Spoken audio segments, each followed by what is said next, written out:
if you're about to travel and you're thinking, we finally got sleep and now I'm about to ruin everything, take a breath. You're not dramatic. You're a parent who remembers the dark times. Hi, I'm Treasure, and I help exhausted parents get their baby or toddler sleeping well with a plan that actually fits real life.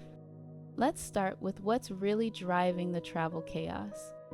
Most travel sleep problems are not your child suddenly becoming difficult. It's their body clock plus overstimulation plus a brand new sleep setup all hitting at once. Here's what's actually going on under the surface. Even if your child sleeps in the car or the stroller, travel sleep is usually lighter, shorter, and more broken, which quietly creates overtiredness. And overtiredness is sneaky on trips. Your child looks fine until bedtime, and then they act like bedtime is a personal attack. There's also the environment shift. Different light, different sounds, different temperature, different crib, different everything. And your child is like, so where exactly is my usual sleepy brain supposed to happen? And if you cross time zones, you've got jet lag. That means your child's internal clock is telling them to be awake at a time you desperately want them asleep. Now let me give you one quick relief thought before we fix it. You do not need perfect sleep on a trip to protect long-term sleep. By the way, if you want this mapped out clearly, grab my free Modern Parent Sleep Roadmap. The link is in the description and on the screen. Now let's talk about what helps, starting with the biggest myth. The myth is just keep them up and they'll crash. Sometimes they crash. And sometimes they crash into a night of wake-ups so intense you start questioning every life choice that led you to booking this trip. So here's the real goal on the go. Protect a simple anchor, keep sleep cues familiar, and use light and timing to help the body clock catch up. Let's talk about the anchor first, because this is where most trips go sideways. Pick the one thing you protect even when the day is messy, and for most families that is bedtime. Not a perfect bedtime, but a protected bedtime. If naps are weird, bedtime usually needs to be earlier, not later. And yes, that can feel unfair because you traveled all this way and now you are doing bedtime in a hotel room like it is a business meeting. Now let's talk about the fastest way to reduce jet lag without forcing your child to suffer through it.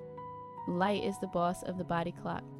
Morning light at your destination is one of the most powerful tools you have. Get outside early when you can, even for a short walk, even if everyone looks mildly feral. And at night, dim it way down. Bright light late in the day tells the brain, great, we are starting the day now. And that is exactly not what you want. If you want to shift before you travel, you can move sleep a little earlier or later over a few days. Small moves tend to go better than trying to do a dramatic flip overnight. Now let's talk about the travel day itself, because this is where parents accidentally create a brand new sleep problem. Travel days are not the days to chase perfect naps. They are the days to chase enough sleep to prevent a meltdown. So if you need a contact nap, a stroller nap, or a carrier nap to get through, do it on purpose. Then protect bedtime.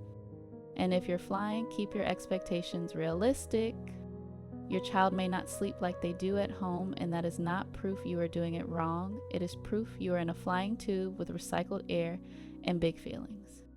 Now, let's talk about the sleep setup, because this is the part you can control.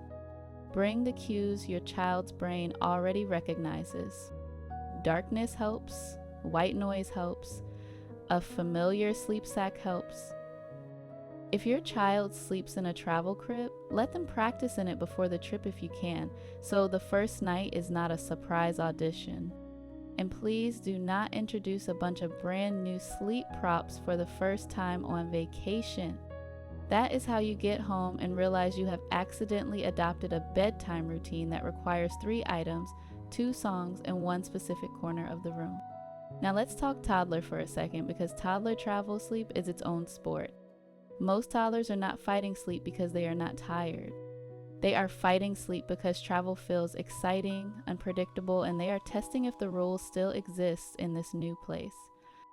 So you keep the same calm boundary, the same wind down order, and the same boring confidence. Not a long speech, not a negotiation. Just your steady, we're doing bedtime now energy. If your child is sensory sensitive, travel can crank everything up. More noise, more light, more movement, more new sensations, and sleep can get choppy, so predictable cues and a calmer wind down matter even more. Now I want to tell you the one thing that saves families from the vacation ruined our sleep forever: fear. Re-entry is where you went. Here's what I mean. If you get home and you try to keep vacation sleep because you are exhausted, that is how the trip becomes a new normal. So when you return, you go right back to your usual anchors and cues.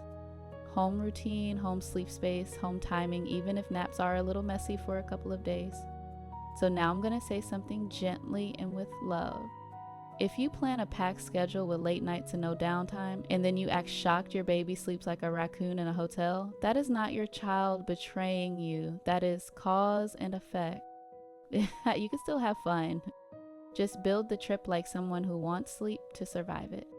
And here's the part that can make this so much easier if you want a real plan instead of guessing in the airport at midnight.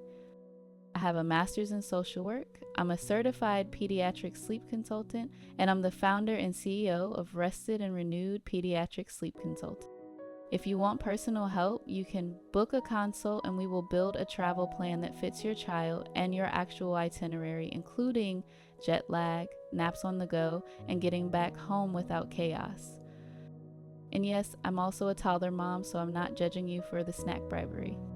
Now let me give you the payoff you came for. If you do nothing else, protect bedtime, use morning light at your destination, keep nights dim, and bring familiar sleep cues. That combination helps your child settle faster than trying to force a perfect schedule in an imperfect place. And it protects your sleep so you are not spending the whole trip recovering from the trip. And here's when I'd stop guessing and get extra support. If your baby has a fever, breathing concerns, repeated vomiting, signs of dehydration, or you feel like something is medically off, call your pediatrician. And if travel keeps triggering weeks of sleep fallout or bedtime has become a nightly battle even at home, that is a sign you need a simple personalized plan, not more tips. You deserve to travel without paying for it with your mental health. If this made you feel calmer about your next trip, the next video is going to help you fix the most common reason sleep falls apart after disruptions so you can get back on track fast. Tap the screen to watch next. Before you go, download Treasure's free guide, hit subscribe, and watch the next one. You'll be so glad you did.